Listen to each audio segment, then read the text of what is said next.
Buenas tardes, doctora. Buenas tardes, compañeros.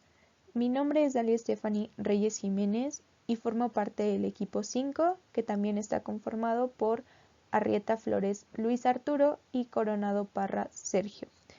Nosotros vamos a hablar sobre el sistema urinario y voy a empezar por darles algunas generalidades de este sistema. El aparato urinario va a estar constituido por dos riñones, uno derecho y uno izquierdo. Estos van a ser los órganos que producen la orina y por las vías urinarias que van a conducir esta orina al exterior. Las vías urinarias constan de varias partes. En general van a ser una serie de tubos para cada riñón y por cada lado van a constar de cálices, la pelvis y el uréter. Y bueno, la función de estos van a ser transportar la orina de los riñones a la vejiga urinaria. Y la vejiga urinaria va a ser el reservorio de orina entre las micciones. Por último, la uretra va a conducir la orina hacia el exterior. Y bueno, como vemos en esta imagen, estos dos son los riñones. Esta va a ser la pelvis renal, aquí está marcada, más adelante voy a explicar más de esto. Este es el uréter, la vejiga y pues esta va a ser la uretra. Como lo dije hace un momento, pues los riñones van a ser dos, uno derecho, uno izquierdo, y su función principal va a ser la producción de orina. Así es como va a regular la composición de los líquidos corporales y va a contribuir a la homeostasis. Se van a encargar de eliminar de la sangre el exceso de agua, el exceso de sales y productos de desecho del metabolismo proteico como la creatinina y urea. Bueno, la creatinina y la urea se van a obtener del metabolismo de diferentes proteínas y bueno, vamos a tomar algo en cuenta y es que en personas que consumen demasiada proteína es frecuente ver niveles altos, niveles altos, elevados de creatinina en sangre, ya que pues a mayor consumo de proteínas, mayor metabolismo de las mismas y mayores desechos de creatinina se pueden encontrar en sangre y en orina. Y esto es importante porque no todos los niveles elevados de creatinina en sangre quieren decir que hay una alteración pues a nivel de los riñones, sino también puede ser el producto del metabolismo de una dieta rica en proteínas. Bueno, se van a encargar de eliminar esto que les acabo de decir, pero al mismo tiempo van a devolver nutrientes y productos químicos a la sangre. Y así es como van a controlar la concentración de sustancias y van a mantener el pH. Además de lo anterior, van a llevar a cabo una importante función endocrina, contribuyendo a funciones como la regulación de la presión arterial a través de la secreción de renina, la estimulación de la producción de eritrocitos en la médula ósea, médula ósea a través de la secreción de eritropoyetina y el control del metabolismo del calcio por medio de la secreción de 25-hidroxicolecalciferol que participa en la síntesis de vitamina D. Algo muy resumido de lo que va a ser el sistema urinario, pues después de que los riñones van a filtrar el plasma sanguíneo, van a devolver la mayor parte del agua y los solutos a la corriente sanguínea.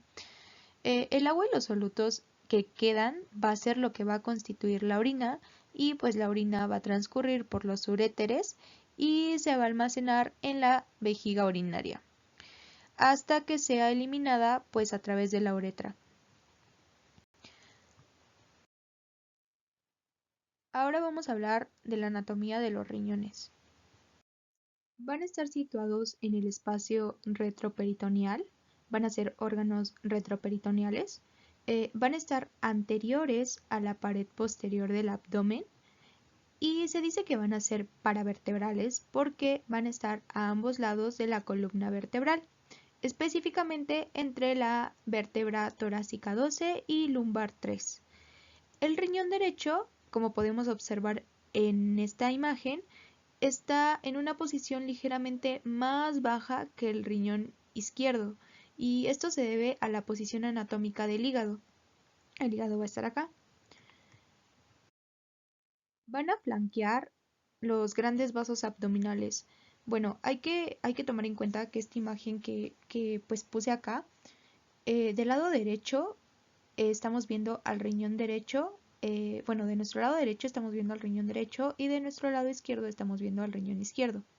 Bueno, una vez dicho esto, vamos a decir que el riñón derecho va a estar a la derecha de la vena cava inferior. Esta es la vena cava inferior y va a estar a la derecha el riñón derecho. Y el riñón izquierdo, algo más alejado, como se puede observar, va a estar a la izquierda de la aorta abdominal. Esta es la aorta abdominal y un poco más alejado va a estar el riñón izquierdo. El riñón no va a estar exactamente vertical. Su eje mayor, que va a unir a los dos polos, estará ligeramente oblicuo hacia abajo y hacia afuera, y de atrás hacia adelante. Esto hará que el polo superior, este es el polo superior, bueno, más adelante les voy a decir, pero este es el polo superior, esté más próximo a la columna vertebral, y el borde medial, que es este, esté algo más levantado hacia adelante. El riñón va a tener una forma muy característica, ovoidea, como de frijol, habichuela o alubia, por eso es que puse esta imagen aquí. Y bueno, en el individuo vivo va a tener un color marrón rojizo. Van a medir aproximadamente de 10 a 12 centímetros de longitud, de 5 a 7 centímetros de anchura y de 2,5 a 3 centímetros de grosor. Esto en un riñón típico de adulto. Van a ser de consistencia firme y van a pesar aproximadamente 170 gramos. En otras literaturas también encontré que pues podían pesar entre 135 y 150 gramos. Esto es como un promedio. El pulmón va a tener dos caras, dos polos y dos bordes. Hay que tomar en cuenta que en esta imagen que puse acá solo estamos viendo al riñón derecho. ¿Por qué? Porque desde una vista anterior primero se va a observar la vena renal, después la arteria renal y al último la pelvis renal. La pelvis renal va a ser la más posterior a estas tres estructuras. Y si nos damos cuenta, pues de este lado, del lado derecho, estamos viendo más anterior a la pelvis renal y después a la arteria y al último la vena. Entonces, en posición anatómica, así es como se debe de ver el riñón en una vista anterior. Em, ok, entonces solo vamos a estar viendo, este solo va a ser el riñón derecho y vamos a estar viendo al riñón derecho en su vista anterior y en su vista posterior. La cara anterior del riñón va a ser lisa y estas líneas que se observan aquí van a ser el resultado del crecimiento del mismo riñón. ¿Esto por qué va a ser? Bueno, en el riñón en el feto y en el recién nacido tiene un aspecto muy lobulado. Aquí tenemos una imagen. Tiene un aspecto muy lobulado. Entonces, conforme va creciendo y aumenta pues de tamaño, estos lóbulos se van a ir perdiendo y pues se le va a dar una apariencia mucho más lisa al riñón, así como pues lo vemos aquí. Y su cara posterior pues va a ser lo mismo, va a ser lisa y pues va a tener estas pequeñas líneas. Va a tener dos polos, un polo superior que va a ser algo ancho, redondeado y algo inclinado. Y bueno, sobre este polo superior se van a situar las glándulas suprarrenales. Va a tener un polo inferior que va a ser más alargado y más vertical, y va a tener dos bordes. Va a tener un borde lateral o convexo y va a tener un borde medial o cóncavo. Este borde medial va a estar escotado en su parte central formando el ilio renal. Y esto es lo que le dará al riñón una forma, pues como les dije, su forma característica como de habichuela, frijol. El hilio renal, que pues como lo dije va a estar en el borde medial del riñón o en el borde cóncavo, va a ser una hendidura atravesada por el pedículo renal. El pedículo renal va a estar formado por los vasos y nervios renales y por la pelvis renal. De anterior a posterior, como les decía hace rato, va a estar primero la vena renal, después la arteria renal y al último la pelvis renal. Y a través del hilio se va a llegar al seno renal y bueno, ¿qué es el seno renal? Va a ser un espacio de unos 3 centímetros de profundidad situado en el interior del riñón y va a estar ocupado por los elementos del pedículo, que son estos, y sus ramificaciones. Y va a estar ocupado también por tejido graso que se va a continuar que se va a continuar por el hilio con la cápsula adiposa. Ahorita les explicaré qué es la cápsula adiposa y por qué también se va a continuar con ella. La superficie del riñón está cubierta por la cápsula fibrosa. Aquí estamos viendo a la cápsula fibrosa cortada y levantada. Esta cápsula fibrosa va a ser tejido conectivo, va a ser lisa y brillante y se va a adherir al parénquima. Se va a introducir por el hilio y va a tapizar las paredes del seno renal. Va a estar en continuidad con el tejido conectivo de los vasos y los cálices renales. Hablando de los medios de fijación del riñón, bueno, el riñón va a mantener su sitio por la posición de las vísceras vecinas y a la existencia de unas envolturas conectivas fibrosas y grasas que lo van a fijar pues a las paredes con las que se va a relacionar. En este caso, el papel de los vasos renales o del peritoneo abdominal para el mantenimiento de la posición de los riñones, pues no va a tener importancia en realidad, o no va a tener tanta importancia. Bueno, los medios de fijación del riñón van a ser, los más importantes van a ser dos. Una es la fascia renal y el segundo es la cápsula adiposa. La fascia renal y la cápsula adiposa van a delimitar el compartimiento renal donde se va a encontrar pues el riñón, el pedículo renal, el comienzo del uréter y pues las glándulas suprarrenales. La fascia renal es una envoltura fibrosa del tejido conectivo subperitoneal. En el borde lateral del riñón, la fascia se va a desdoblar en una hoja anterior o prerrenal o de Gerota y una hoja posterior retrorrenal o de Zuckerkant. Bueno, la hoja anterior o prerrenal va a cubrir la cara anterior del riñón y del pedículo renal. Esta hoja se va a fusionar con el tejido conectivo que va a envolver al pedículo y se va a confundir con la vaina de los grandes vasos abdominales, pues esto va a suceder tanto en el riñón derecho como en el riñón izquierdo.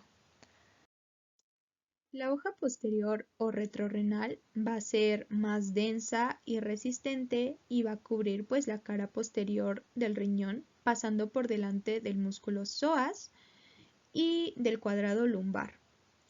Se va a fusionar con la fascia del psoas y va a terminar en la línea media uniéndose a la columna vertebral y al tejido que rodea los grandes vasos abdominales.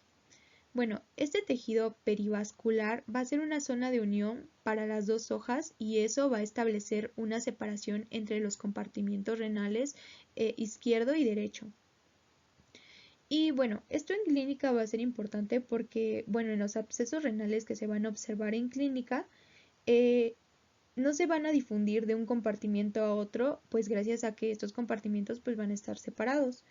Pero sin embargo, sí lo van a hacer hacia la pelvis, acompañando al uréter en su trayecto descendente. Y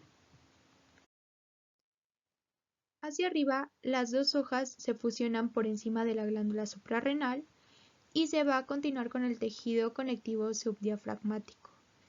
Entre el riñón y la glándula suprarrenal se va a interponer un tabique conectivo. Y hacia abajo las hojas se van a continuar juntas pero sin unirse entre sí con el tejido conectivo retroperitoneal, conteniendo entre ellas al uréter. Bueno, debido a la unión de la fascia renal con el tejido conectivo subdiafragmático, el riñón va a acompañar al diafragma en el transcurso de los movimientos respiratorios y se va a elevar en la inspiración. La cápsula adiposa va a ser una capa de tejido graso, lobulado y blando en el ser vivo. Va a rodear a los elementos que van a estar contenidos en el compartimento renal y se va a prolongar por el hilio renal hacia el seno renal. En el adulto no va a tener un grosor homogéneo, pero va a estar especialmente desarrollada en la parte, bueno, en la cara posterior, perdón, en el borde lateral y en el polo inferior del riñón.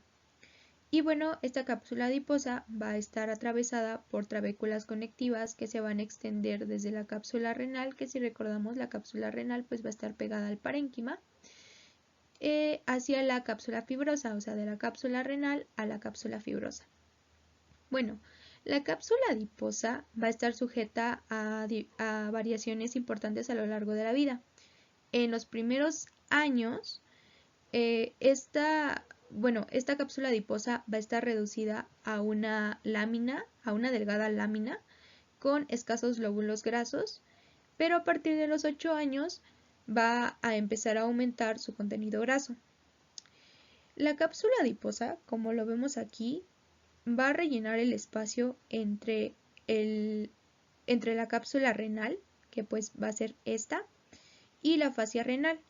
Y así es como va a estar solidizando el riñón y a sus vasos con la fascia renal, y pues la fascia renal va a estar unida a las estructuras vecinas. Por detrás del riñón y por fuera de la fascia renal, aquí está la hoja posterior de la fascia renal. A nivel del polo inferior hay una gruesa capa de grasa denominada el cuerpo adiposo pararrenal, que va a alcanzar la fosa ilíaca y va a desempeñar un papel de almohadilla sobre la que se va a apoyar el riñón y así se va a evitar su descenso. Bueno, la grasa pararrenal, que es lo que va a componer el cuerpo adiposo pararrenal, y la cápsula adiposa que la vimos en la diapositiva anterior, van a presentar importantes variaciones individuales. Van a ser muy desarrolladas en las personas obesas, o bueno, estas capas van a estar muy desarrolladas en las personas obesas y pueden estar prácticamente ausentes en las personas muy delgadas. Bueno, si la cápsula adiposa, hablando de la cápsula adiposa, si la cápsula adiposa es poco desarrollada, el riñón puede descender en el interior de la fascia renal hacia la fosa ilíaca y esto se le va a llamar ptosis renal. Al reducirse la cápsula adiposa, el riñón se va a mover en exceso dentro de la fascia renal dentro de su compartimiento que va a estar hecho por la fascia renal, y esto puede dar síntomas de cólico renal por el torcimiento del uréter. El riñón derecho va a estar en contacto con la fosa renal de la cara visceral del hígado. Va a estar en contacto también con la flexura del colon ascendente, que es la flexura cólica derecha, y con la porción descendente del duodeno. El riñón izquierdo va a estar en relación con el vaso, va a estar en contacto con el colon transverso y también va a poder estar en contacto con el páncreas y con el estómago. Bueno, la organización de la estructura renal se puede observar bien en un corte frontal del riñón como este. Bajo la cápsula fibrosa, que si recordamos bien pues va a estar pegada al parénquima, va a estar el parénquima. El parénquima va a constar de dos partes. La primera es la corteza renal, que va a ser la parte periférica, y la segunda es la médula renal, que va a ser la zona central e interna. Bueno, en este corte estamos viendo, pues como lo dije, a la corteza renal, la parte periférica, a la médula renal, la parte central o interna, y aquí estamos viendo al seno renal, que como lo dijimos, pues va a ser una hendidura de más o menos 3 centímetros, que va a estar ocupada por los cálices menores, los cálices mayores y la pelvis, y además por tejido adiposo que va a provenir de la cápsula adiposa. Hay que recordar también que los cálices menores, los cálices mayores y la pelvis renal pues va a formar parte de las vías urinarias. La médula va a estar constituida por las pirámides renales y se van a denominar así pues por el aspecto de pirámides que tienen. Van a ser de aspecto estriado y de color rojo oscuro, y el número de pirámides va a ser variable, pero va a oscilar entre las 5 y 11 pirámides. Bueno, cada pirámide pues va a tener una base y un vértice, y su base va a estar orientada hacia la superficie y su vértice pues va a estar orientada hacia el seno renal, hacia acá.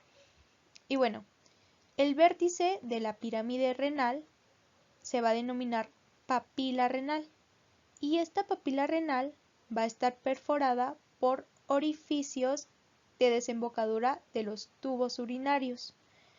Y bueno, estos orificios le van a conferir a las papilas un aspecto de tamiz o criba y se les va a denominar área cribosa. En este corte pues no se ve y agregué este como para que nos diéramos cuenta de cómo se iba a ver. Aquí está la papila renal. En su vértice, perdón, aquí está la pirámide renal, en su vértice va a estar la papila renal, que va a estar perforada por los orificios de desembocadura de los tubos urinarios, y pues les va a dar este aspecto de tamiz o criba, y por eso se va a denominar área cribosa.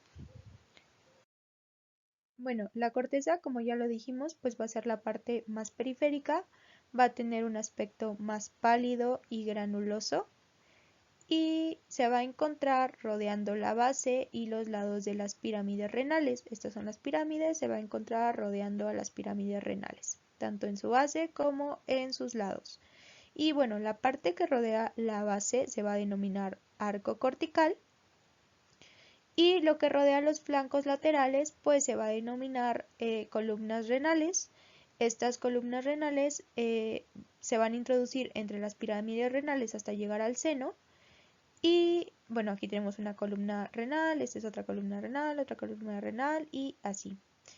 Entonces, bueno, en la porción arqueada de la corteza se va a encontrar se van a encontrar unas finas columnitas que se van a denominar o van a formar la porción radiada o radiaciones medulares o columnas de Ferrein, y estas van a tener un aspecto como si se continuaran con las estriaciones de las pirámides renales.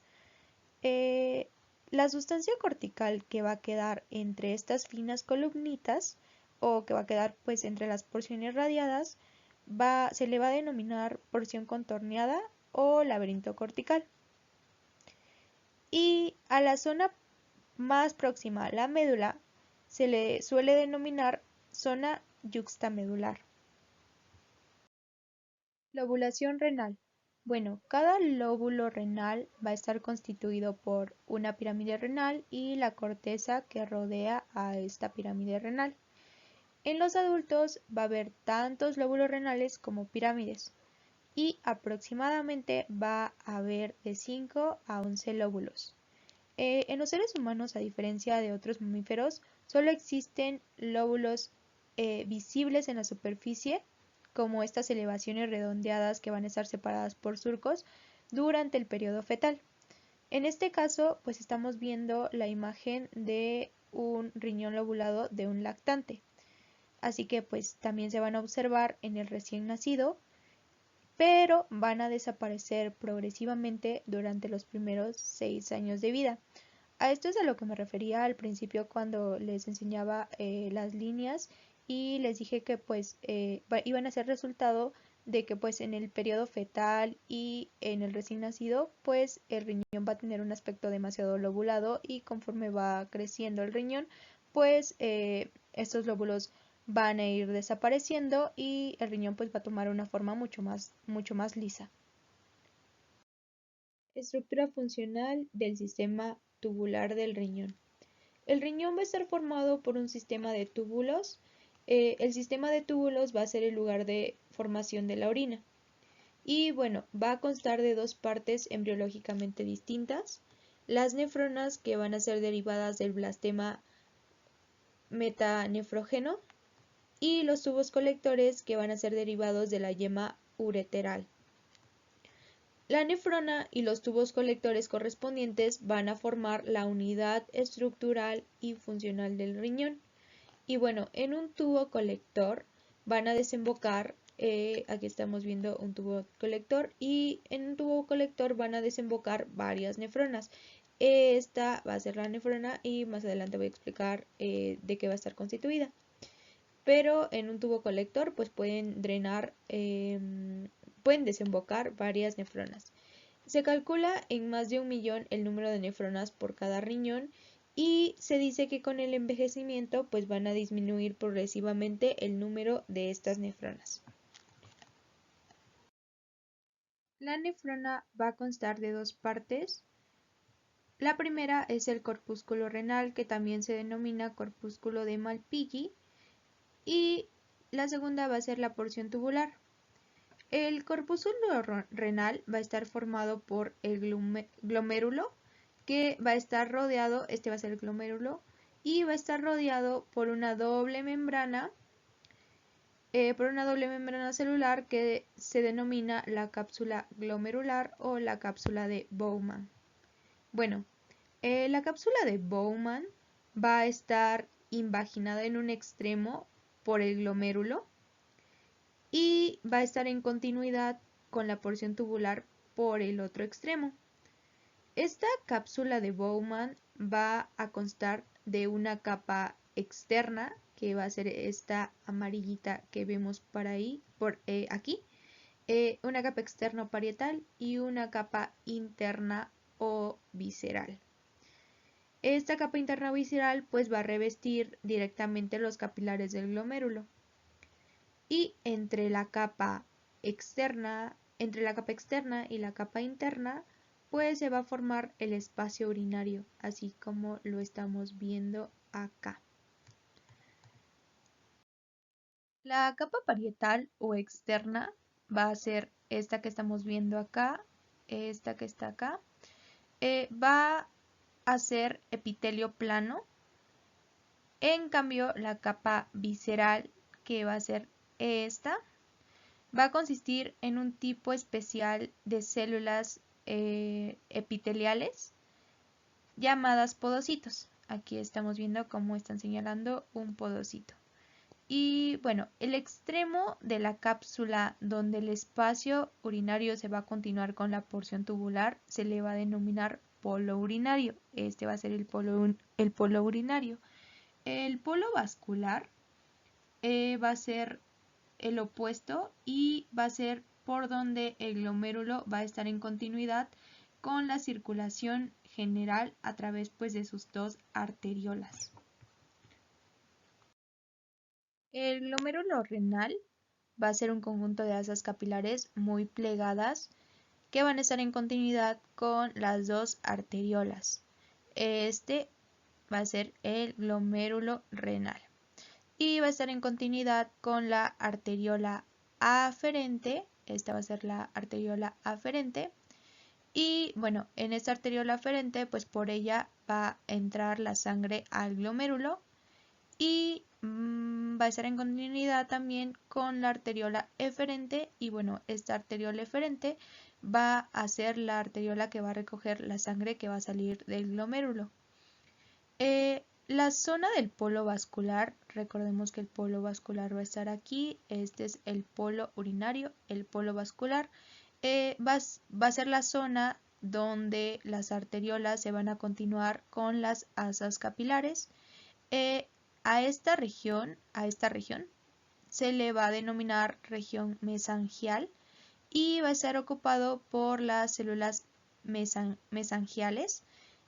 Aquí están señalando a las células mesangiales y esas células van a estar envueltas por matriz extracelular. Se dice que estas arterias mesangiales posiblemente van a contribuir a fijar el glomérulo y van a tener una capacidad fagocitaria. La porción tubular de la nefrona va a estar formado por tubos especializados. Estos tubos especializados pues van a estar originados en los corpúsculos renales. Este es un corpúsculo renal y pues aquí estamos viendo a su polo vascular y este su polo urinario, y a partir de este pues se va a originar o se van a originar los tubos especializados.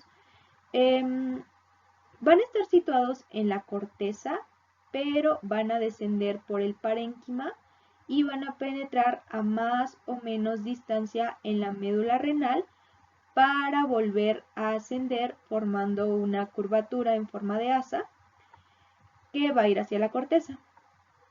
Bueno, en esos tubos se van a distinguir tres porciones.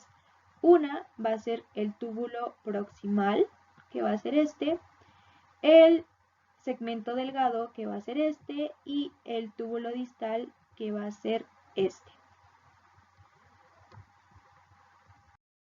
El túbulo proximal, que va a ser este, va a tener una parte muy plegada, esta, que se va a denominar túbulo contorneado proximal, y va a tener una parte recta descendente que se va a continuar con el segmento delgado. El túbulo distal va a tener una parte recta ascendente y una parte plegada que se le va a denominar túbulo contorneado distal. Ese va a ser el túbulo contorneado distal. Y bueno, al conjunto formado por el segmento delgado y por las partes rectas, tanto descendente como ascendente de los túbulos proximal y distal, se le va a denominar asa de Henle. Esta va a ser la asa de Henle. Los túbulos distales de varias nefronas, que en este caso pues va a ser este y en este otro va a ser este, son los túbulos contorneados distales, van a desembocar en un tubo colector. Este va a ser un tubo colector. Y bueno, los tubos colectores van a descender de forma recta por la corteza y la médula en dirección a la papila renal. Recordemos que esta va a ser la pirámide renal y en su punta o en su vértice pues va a estar la papila renal. En la médula se van a unir varios tubos colectores para ir formando tubos más gruesos que se van a denominar los conductos papilares, los cuales finalmente pues se van a abrir por los diminutos orificios del área cribosa de la papila renal. Y esto es lo que les decía muy al inicio, cuando así se le denominaba pues a la papila renal, iba a tener una área cribosa. Según la posición de los corpúsculos renales en la corteza, se van a distinguir tipos de nefronas. Vamos a tener a las nefronas corticales, en las cuales su corpúsculo renal va a estar muy próximo a la cápsula fibrosa o a la cápsula renal. Estas nefronas corticales se van a caracterizar porque su asa de Henle solo va a penetrar en la parte más externa de la médula. Aquí vemos cómo a la médula la están dividiendo en una zona externa, en una zona interna, y cómo el asa de Henle de la nefrona cortical solo va a penetrar la parte más externa de la médula. Pues la médula va a ser la pirámide renal. Y bueno, también se va a distinguir una nefrona yuxtamedular, en la cual los corpúsculos renales pues van a estar más profundos, y en estas la asa de Henle va a ser muy larga, que puede llegar hasta la papila. Aquí vemos a la papila, al área cribosa de la papila, y pues su asa de Henle de la nefrona yuxtamedular pues puede ser tan larga que puede llegar hasta la papila. La relación entre la estructura renal y el sistema tubular pues va a ser que la corteza y la médula van a deber su aspecto a la disposición espacial de los distintos componentes de la nefrona y de los tubos colectores. Los corpúsculos renales y los tubos contorneados, tanto proximal como distal, se van a encontrar en la corteza. En cambio, las asas de Henle se van a ubicar en las pirámides renales. Aquí estamos viendo cómo las asas pues, se van a ubicar en la médula. Y los tubos colectores van a ocupar la porción radiada de la corteza y van a descender por las pirámides renales hasta la papila. Aquí vemos como los corpúsculos renales y los tubos contorneados proximal y distal se van a encontrar en la corteza, las asas de Henle en la médula y los tubos colectores van a abarcar tanto a la corteza como a la médula y van a descender por la médula. Hablando sobre vascularización y en especial sobre las arterias, pues cada riñón va a estar irrigado por una arteria renal que va a ser originada de uno de los flancos laterales de la aorta abdominal. Esta va a ser la aorta abdominal y pues de su flanco izquierdo van a ser la arteria renal izquierda y de su flanco derecho van a ser la arteria renal derecha. Bueno, en el hilo renal, pero pues generalmente es antes, la arteria renal se va a dividir en 5 arterias segmentarias. Aquí lo estamos viendo como antes del hilo renal, pues se va a dividir en 5 arterias segmentarias. Y bueno, estas ramificaciones ya una vez dentro del seno renal, se van a situar por delante de los cálices y de la pelvis renal, que pues van a formar parte de las vías urinarias. Cada una de estas arterias segmentarias en las que se va a dividir pues la arteria renal se va a distribuir por un segmento renal. ¿Y qué va a ser un segmento renal? Pues va a ser un fragmento de parénquima. En conjunto van a haber 5 segmentos que son las mismas ramificaciones que va a tener la arteria renal. Entonces pues van a haber 5 arterias segmentarias y por lo tanto 5 segmentos renales. Aquí estamos viendo al riñón izquierdo en su cara anterior y en su cara posterior. Y van a haber 4 segmentos anteriores, 1, 2, 3, 4 y un segmento posterior. Bueno, los segmentos superior e inferior van a ocupar los polos renales, respectivamente. Pues si aquí están los polos renales superiores y aquí van a estar los polos renales inferiores, estos van a ser el segmento superior, segmento inferior y segmento inferior.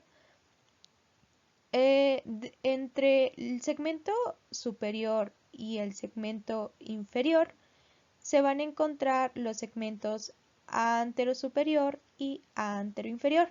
Esto en su cara anterior.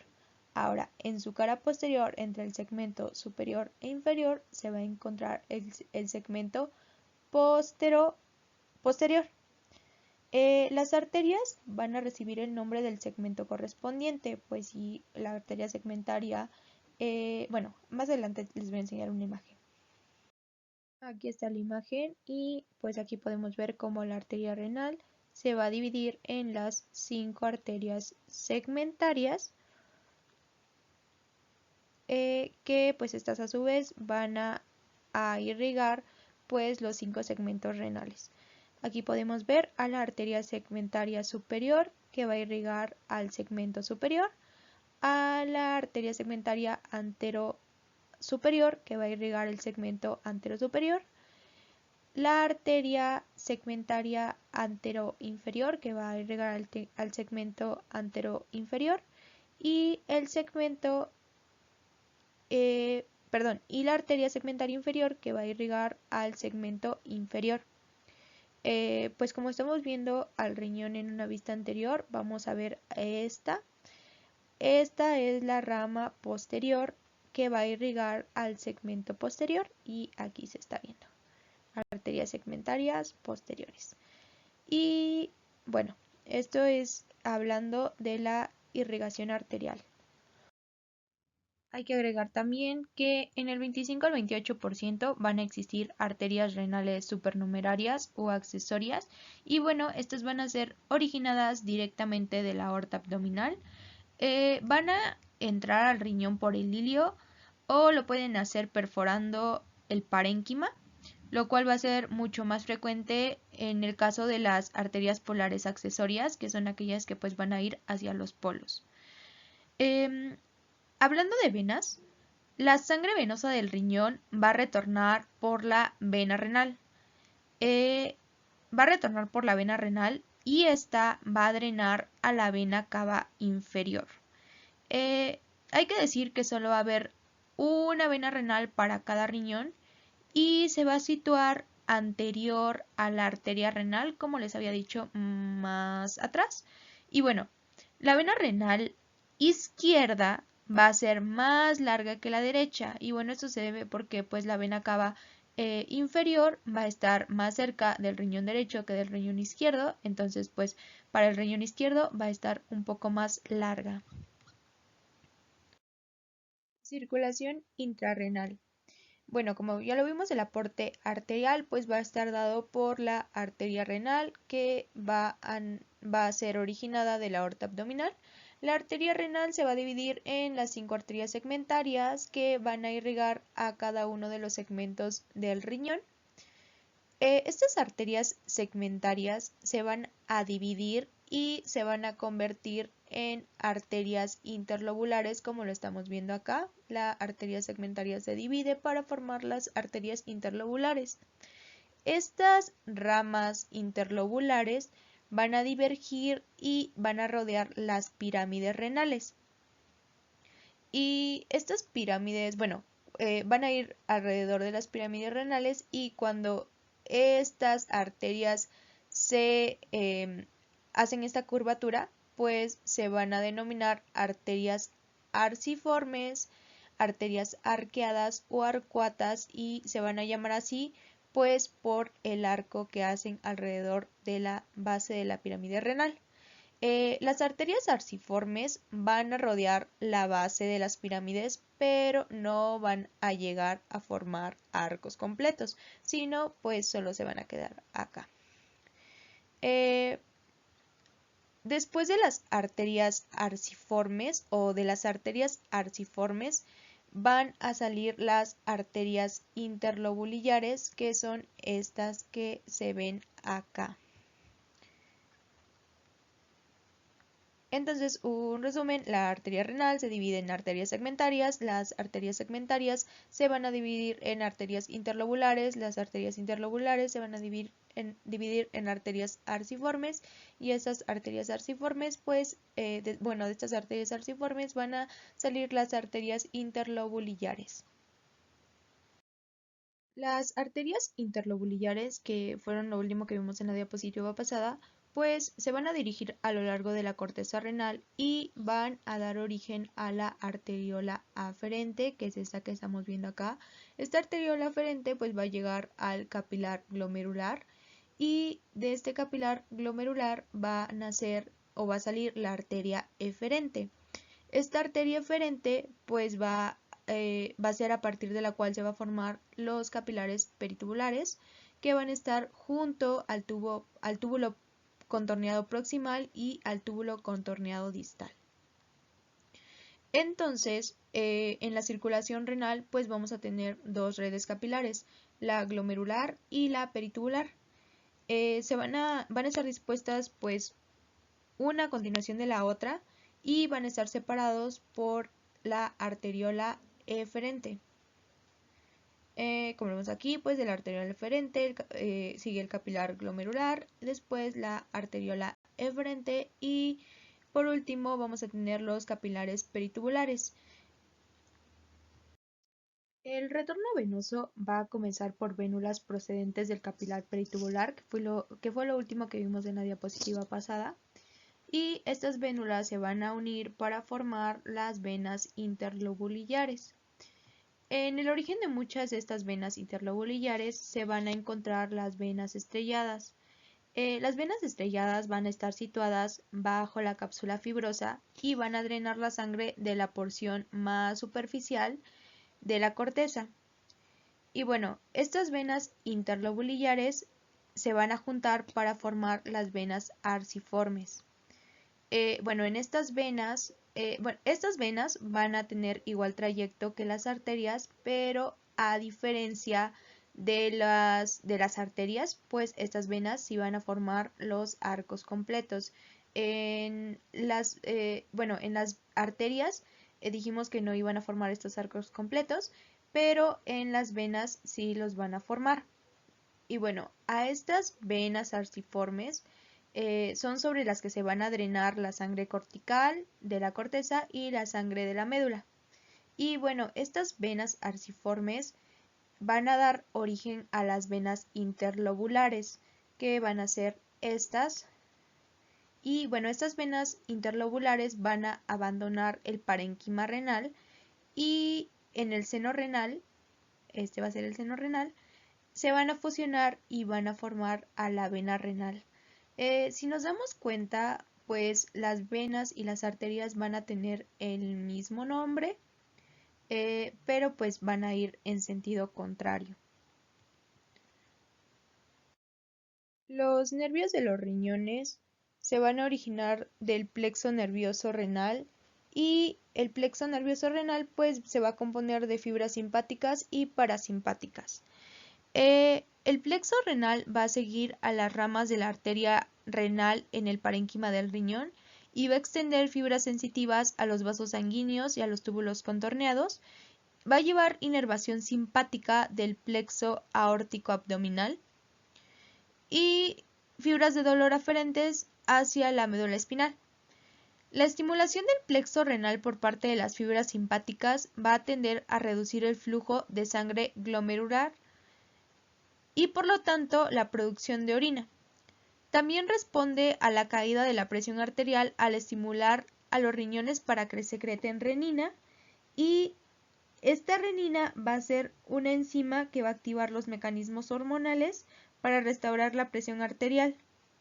Los riñones también van a recibir inervación parasimpática de ramas del nervio vago, pero se va a desconocer su función. La linfa del riñón es recogida por tres plexos, que es el cortical, el medular y el perirrenal. El plexo perirrenal va a discurrir por la cápsula fibrosa y se va a unir al plexo cortical. Bueno, los vasos linfáticos van a seguir el trayecto de las venas hasta el seno renal y van a terminar en los ganglios linfáticos lumbares. Las vías urinarias van a ser muy importantes porque van a ser las que van a conducir la orina al exterior. Van a estar constituidas en cada riñón por los cálices, la pelvis renal y el uréter. Hablando de los cálices y la pelvis renal, se van a encontrar en el seno renal, que como ya sabemos, pues va a ser la hendidura que va a estar dentro del riñón. En el caso de la pelvis, solo va a estar parcialmente dentro del seno renal. Los cálices menores son estos que observamos acá y estos van a ser el primer segmento de las vías urinarias. Su número oscila entre 7 y 14 y van a ser conductos membranosos de no más de 1 centímetro de largo. Van a tener una forma ligeramente campaniforme y bueno, su parte más ensanchada va a estar acoplada al contorno de la papila. Si recordamos, pues esta va a ser la papila, entonces la parte más ensanchada del cáliz menor pues va a estar acoplado a la papila. Cada cáliz va a recibir a una papila. Con menor frecuencia puede recibir a 2 o 3, pero pues normalmente solo va a recibir a una papila. Por su parte más estrecha, que va a ser esta, se va a unir con otros cálices menores para formar un cáliz mayor. Y bueno, así es como se van a formar los cálices mayores. De los cálices menores se unen y son los que van a formar los cálices mayores. En este corte pues vamos a estar viendo como los cálices menores se van a unir para dar lugar a 3 cálices mayores que más adelante, bueno, en la siguiente diapositiva voy a decir. Entonces, pues por la unión de estos cálices menores se van a formar 2 o generalmente 3 cálices mayores. Aquí los estamos observando. Y bueno, estos cálices van a ocupar el interior del seno renal. Y pues como van a ser 3 por su posición, se van a denominar superior, medio e inferior. Y así como los cálices mayores se van a formar por la unión de los cálices menores, pues la pelvis renal se va a formar por la unión de los cálices mayores. Va a ser aplanada y va a tener una forma triangular. Su borde superior va a ser convexo y su borde inferior va a ser casi horizontal. El vértice, se podría decir, de ese triángulo, pues va a estar saliendo del ilio y se le va a denominar porción extrailiar de la pelvis y se va a continuar con el uréter. Y bueno, aquí estamos viendo a los cálices menores, mayores, a la pelvis renal y al uréter.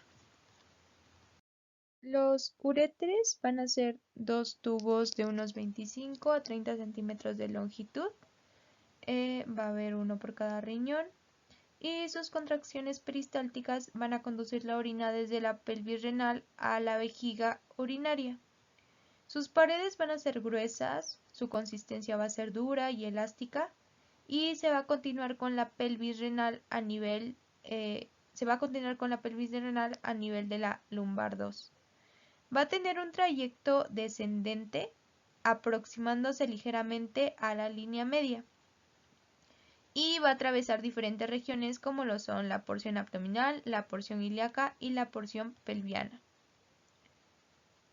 Y por último vamos a tener a la vejiga urinaria, que va a ser el segmento de las vías urinarias situado entre los uréteres y la uretra. Va a ser una víscera hueca que va a actuar como reservorio de orina y se va a llenar entre las micciones a través de los uréteres. Se va a vaciar durante la micción a través de la uretra y esto va a suceder cuando contenga unos 300 mililitros de orina. La uretra va a ser el último segmento de las vías urinarias y, pues como ya se dijo, va a ser la encargada de expulsar el contenido de la vejiga urinaria, o sea, la orina. En la mujer va a ser un conducto corto, pero en el varón, además de la función urinaria, va a desempeñar una función sexual, ya que va a dar paso al semen durante la eyaculación. Y bueno, esto es todo de mi parte. Estos son los libros de donde saqué la información y eso sería todo.